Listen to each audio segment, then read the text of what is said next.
Hi, I'm Madison. Welcome back to my channel. Today I just wanted to talk about my recovery from my tonsillectomy and my positive experience that I had from that. So I was just kind of going to share my experience and kind of like what I did, or I guess like if there was pain and stuff. And this is North. He was also involved with my recovery too. I think I was just kind of gonna go through like the days and kind of explain like how I felt each day. So just for context, right now I am more than 3 weeks post-surgery. My surgery was on a Wednesday, so this past Wednesday was 3 weeks and today is Saturday. So like 3.5 weeks, and I'm feeling pretty good, pretty recovered. So first things first, whenever you go in to get surgery, my surgery was around like 10:30, so you can't eat from like noon until then. You know, you're gonna have to use the bathroom just to make sure you're not pregnant,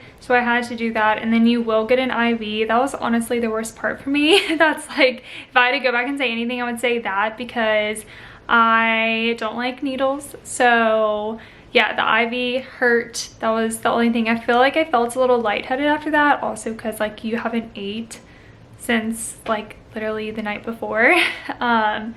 And that didn't take long. I think I spent like 15 minutes before, and then you get the chill stuff, and then they rolled me back to the OR, and all I remember was I had to like help them move me to like the actual OR bed or whatever. So I did that, and then the anesthesiologist is like, oh, I'm gonna give you some like relaxing stuff, like it's gonna sting. And I remember it stinging, and then I was out. And then I don't even remember I don't even remember if my surgeon was in the room at that point. But anyways, I woke up, and I know the surgeon had come and talked to me after, but I think I was just also like, don't remember it. But I remember waking up from surgery, and if you know how you are with anesthesia, I'm a crier, so I'm just crying for no reason. Or you laugh. So I think I was just tired too, because I didn't really sleep the night before. But anyways, so I think I stayed like 10 minutes after that, and then I got to go home, which was nice. All I remember saying was my throat was really dry, because you also can't have water before surgery, so I already kind of have a like dry mouth. So yeah, so that was the first thing I asked for, was water. There was no pain, no anything. I had actually gotten my meds the day before they went ahead and let me fill it. It was an antibiotic, the hydrocodone, and they also gave me these little numbing lollipops. So I had that. I got home, I guess I got home around noon. You can go ahead and eat, obviously. And I think whatever medicine they give you in your IV, I really didn't have pain, but I knew I wanted to stay on top of my pain meds. I had the hydrocodones, but I was like, I'm not gonna take it until like I desperately need it. I think I tried hydrocodone once, like after wisdom teeth, tried one, and it didn't work at all, like didn't help with pain. And it was just like the worst hangover of my life, I would say. So I knew I wanted to try and not take them for this. I do already have a high pain tolerance, so I was pretty confident that I'd be okay doing that. So for context, I'm 26. I know they say tonsillectomies are horrible when you're an adult, and thankfully that was not my experience at all. Like, this was not a bad surgery, bad recovery. So hopefully that is how yours is too. The first day, there was no real pain. You're supposed to sleep sitting up. So I actually ended up sleeping on our couch. We have like a cloud feather couch. So I just slept on that for like 2 weeks, honestly. And I think the key thing that I did here was, at least for the first week, wake up every 2 hours whenever you go to sleep and drink water. Because you want to make sure your scabs are moist, like have moisture, so that they don't come off early or bleed early. I didn't drink any straws. You don't want to eat anything too hot or honestly just too hot. Like, you don't want to burn the roof of your mouth on anything. So I'd say probably for the first week and a half, all I ate was mashed potatoes, soup. I know they said cheese can kind of so something very unexpected that I did not realize, for me at least, was you're gonna have this thick mucus. Like, think whenever you're super sick and you just have mucus in the back of your throat, you're gonna have that for 2.5 weeks, to the point where it's just like And also keep in mind, you are not supposed to clear your throat. You're not supposed to cough. You don't want to throw up if you don't have to. I never threw up, so it was good. I never cleared my throat. The mucus is supposed to help. I think that's what it is. I don't know. But yeah, that was like the oddest thing, is like thick mucus in the back of your throat constantly. Along with sleeping, you're gonna have swelling. So you're gonna have like extreme swelling in the back of your throat. Obviously, you just had surgery. Your uvula, you know, is gonna be huge, okay? So you may like almost get, I guess like sleep, I guess I would say like sleep apnea. It gets so swollen back there, and you have mucus in the back of your throat, so sometimes it's hard to breathe out of your nose. So like you'll end up breathing out of your mouth through the night, which is also gonna cause super dry mouth and super dry scabs. So just keep that in mind. So every 2 hours I'd wake up, drink water. I would say the first 3 days were not that bad. I will never say it was never stabbing pain. If anything, it just felt sore, okay? I guess if I had to say a pain level, I'd say a 3. I don't know. I just took Tylenol. So the first day, you're not supposed to take ibuprofen. So I just took Tylenol, I think the max Tylenol, so like 1,000 milligrams every like 6 hours or whatever. And then the next day I would switch back on with 1,000 milligrams Tylenol and then 600 ibuprofen every 4 hours. I just kept that up. I didn't really need to use the lollipop, the numbing lollipop or anything. I just kind of stuck with that. So another part I will say is I was not expecting, like everyone says like, oh, like I was eating popsicles, like all this stuff. I was also using liquid medicine in the first 3 days.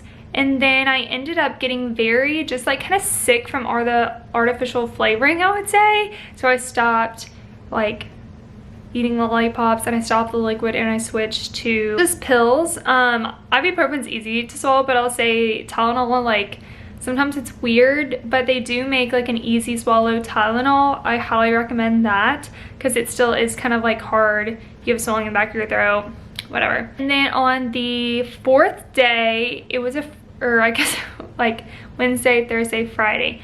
Friday on the 3rd day, my surgeon offers steroid injections. And I knew, if you know anything about getting a tonsillectomy, day 4 and day 5 and day 6 are the worst days you ever hear about.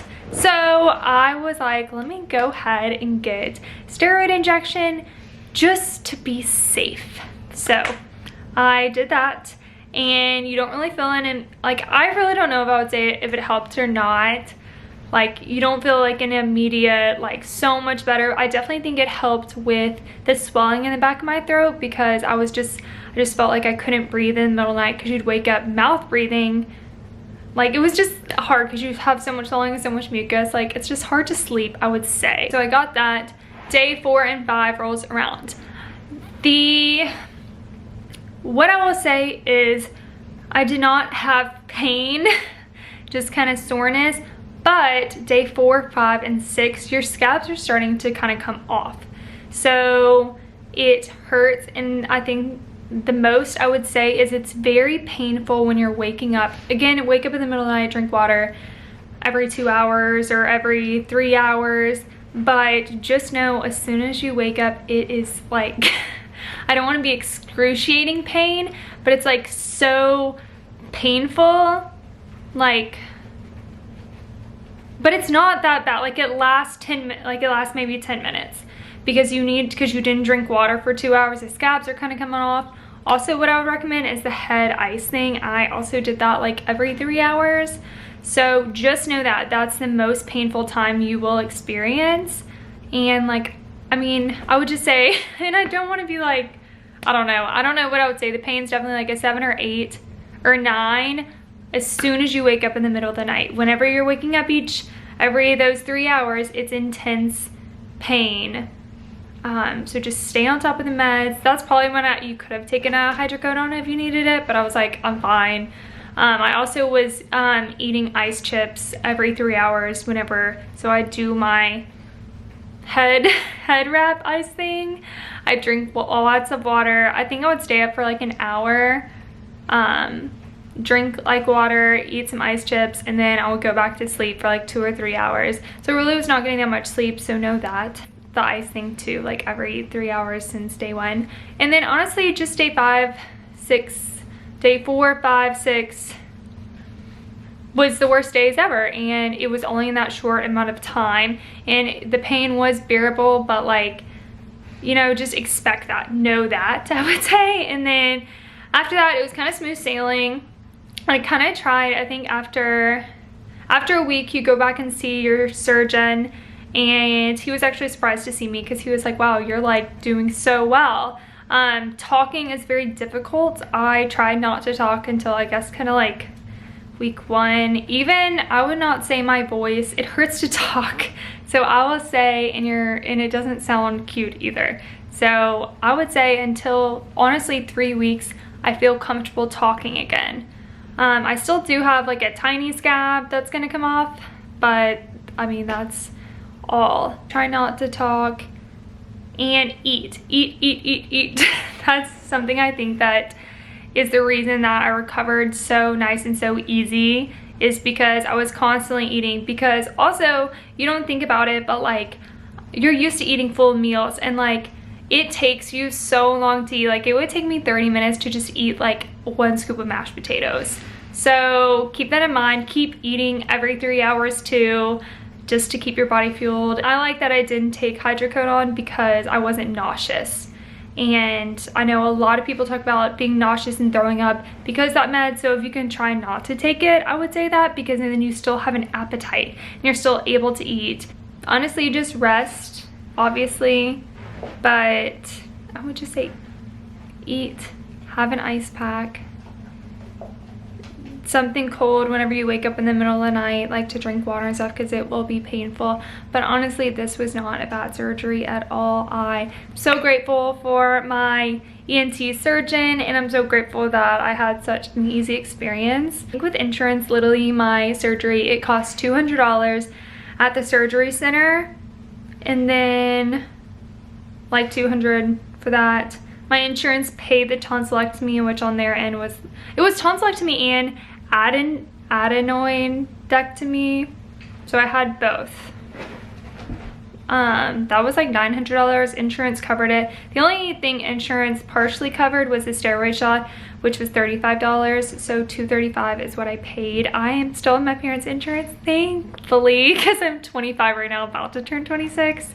So I highly recommend that, as long as you have good insurance and have time off. I would say, just to be comfortable, I would say have 3 weeks off. I never had any bleeding or anything like that. The only time I had slight bleeding was, I think, around day 10 or day 7, or in between day 10. I was at my parents' and I tasted a little bit of blood. I could kind of see it bleeding a little bit up here, but it wasn't gushing blood, and it was barely, like, the only way I could tell is if I had like spit in like a paper towel, you could kind of see faint red. So I just sucked on some ice and it went away. And yeah, I do know you will, like, you swallow the scabs in your sleep, which is something you don't want to hear, or just sometimes your body will do that. So I think like last week, I like randomly just felt like the back of my throat, like I had swallowed this huge scab. It was the most disgusting thing I had felt. And yeah, but I really think that's all. I'm sorry this is so long, probably so chatty, but I had a really good experience. Good luck with y'all's. If you have any questions, let me know below. But I'm so grateful that it was not bad, and I hope all of y'all's are too. So thank y'all. Okay, actually I'm coming back on here because I thought of 2 more things to add. One, I did not work out for at least 2.5 weeks.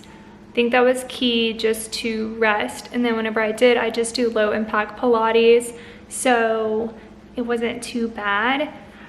Second thing is, and I think this is the case with most people, you will lose weight. So keep that in mind. That's why it's so important. Whenever I tell you, I was eating, I felt like I was eating more, but I think the thing that you don't realize is, you know, you're not eating, like, you're probably not eating a lot of meat because it's harder to eat. So you're eating like mashed potatoes rolls, softer things, soup. So you don't realize, but you probably will lose at least maybe 8 to 10 pounds. That's how much I lost. So just know that.